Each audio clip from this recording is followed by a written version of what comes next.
The Fresh Season 2024 update is imminent. We are less than a month away from it releasing now on March the 1st, and there's definitely a lot of things that you should be doing to prepare for this major update.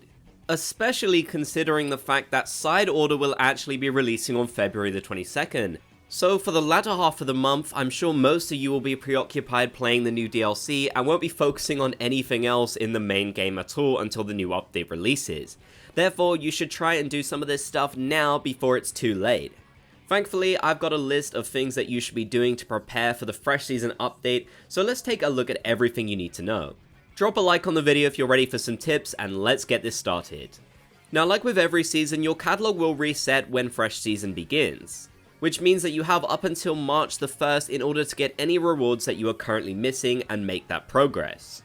I'm sure for many of my viewers, plenty of you will have already gotten up to level 100 and maybe even completed your catalog several times over, but I think it's fair to say there's also plenty of people who are still yet to complete it too.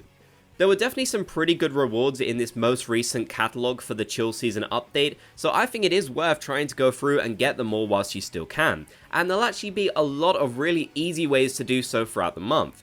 For example, we have the upcoming Splatfest where you will get bonus catalog points by taking part in battles, so that is an absolutely fantastic and easy way in the middle of the month before the release of Side Order in order to make some great progress on it and hopefully level it up to 100. You will need to do a fair amount of grinding if you're still quite a ways away from 100, but I'm sure you can get there, I believe in you. If you are willing to play later on in the month, then the week before the season actually ends, there will be a catalog closeout bonus event which happens at the end of every season, where once again you'll get bonus catalog points by participating in battles. So this is another great and easy way of doing so. However, I do understand that the majority of people will be participating in Side Order at this point, so they might not be too focused on a catalog closeout event happening. Either way, you definitely have a lot of options for getting that catalog up to level 100 before the season ends, so I just recommend giving it your best shot and trying to get those rewards. I do actually believe that this catalog actually has some duplicate rewards from the previous Chill season, so you may not even need to bother going after those if you completed the previous one, but if you don't have any of them, then I'd say it's a good idea to try and get them, as this could potentially be the last Chill season catalog we ever get in the game. It's unknown whether Nintendo will give us a new one when the game stops receiving updates or not, as it should do by the time of the next Chill season, so I definitely recommend trying to get anything that you just can't live without, as yeah, you may never get another chance. So make good use out of that upcoming Splatfest and the catalog closeout event, and I'm sure you'll have a great chance at getting to level 100 or just getting some more of the rewards that you've been looking for in this current catalog. Good luck everyone. Another tip I would give is try to stockpile as many Sheldon licenses as you possibly can, so that when new kits and hopefully new weapons release, you can get them straight away without having to grind for them. Now, I do understand that plenty of you will just have tons of spare Sheldon licenses already, but if you don't, then this tip is for you. Now, I have quite a lot myself because I don't really buy every single weapon in the game. I only buy the ones that I really like, which doesn't happen to be that many, to be honest with you. So if you're like me, you'll probably have a very easy time. But if not, then I'd recommend leveling up and earning some more. After all, you never know, they could update the game with a new kit that is your absolute favorite of all time.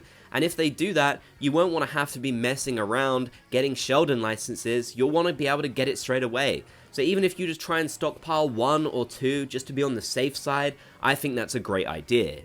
And I'm sure Sheldon will be very grateful for your business as well, so it's just a win-win situation for everyone.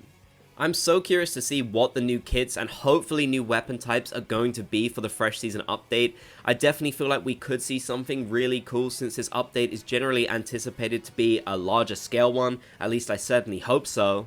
And there have been lots of rumors of some new weapon types and even some new second kits as well, so let's hope that we do see these in this upcoming update and we can use our Sheldon licenses on them. Now this one is more precautionary, so you can decide whether you want to do it or not, but I would definitely recommend grinding some Salmon Run as well, and especially taking down those King Salmonids so you can get some more fish scales. Nintendo has consistently added in new fish scale rewards almost every season now, and you just never know what they might decide to add in. It might be some really cool stuff that you definitely want. So I would 100% make sure you're trying to get as many fish scales as you can if you're into those rewards. There is no guarantee that Nintendo will update it, but I do think that if the fresh season is going to be a fairly significant update, then it's very likely we will see at least a few new rewards, even if that's just some new slop suits. These have always been really annoying to get in my opinion. I do feel like Nintendo just doesn't give out enough of them. Even after playing a load of Salmon Run at the start, I just still had so few of them.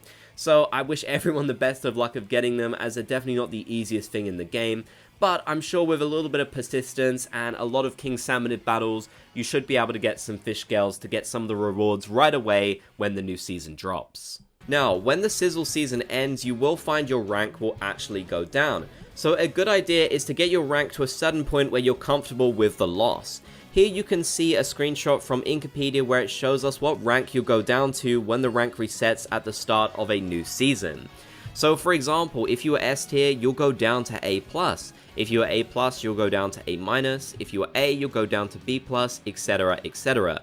So it's definitely worth trying to get your rank as high as you can to make sure the drop isn't too much, you're not too far away, because I've definitely had seasons where I didn't play Anarchy Battles very much, and then my rank got dropped to something like C-, which was really embarrassing, and you know, I got roasted for that a lot within my videos, which is totally fair. So I always think it's a good idea to try and get your rank as high as you can, or just whatever point you really feel comfortable with. I wouldn't feel too bad if, for example, I was an A+ and then I went down to A-. That wouldn't be too bad. But yeah, if you're kind of in the B- territory and then you're going down to C, or C down to C-, it's not too good, honestly. So I would definitely try and get your rank as high as you can. You've got plenty of time before this season ends, as of me making this video anyways. Hopefully you get to see the video fairly soon. It's also generally worth trying to get as many Shellout pulls as you possibly can, because when a new season comes in, new rewards are added to it. Now there shouldn't be a ton, but I do believe we will be seeing more previous catalog rewards added in. So if there were some catalog rewards that you're still missing, for example things like old emotes, then it might be worth trying to get them whilst you still can. There are good tools online which helps you see your future pulls. In fact, I even have a video on this on my channel if you want to take a quick search for it. So I would definitely recommend just trying to get as many pulls as you can to see if you can get something good. Although maybe don't do this if you check your pulls online and you see it's going to be super far off, then you'll know not to waste your money on it. So that's everything that you need to do to prepare for the fresh season 2024. Let me know if you have any other tips and tricks that you want to give down in the comment section below, as I'd love to hear. I'm really looking forward to this new update, and I can't wait to see exactly what is in store, whether it'll be a fairly large update, which I'm kind of expecting given that we're getting the DLC alongside it, or who knows. Either way, I think it's going to be a lot of fun, and I hope these tips will help you prepare for the start of it. If you made it to the end, be sure to comment Splat Gang so I know you did. If you enjoyed, be sure to leave a like, and if you haven't already, consider subscribing and turning on notifications for more Splatoon content.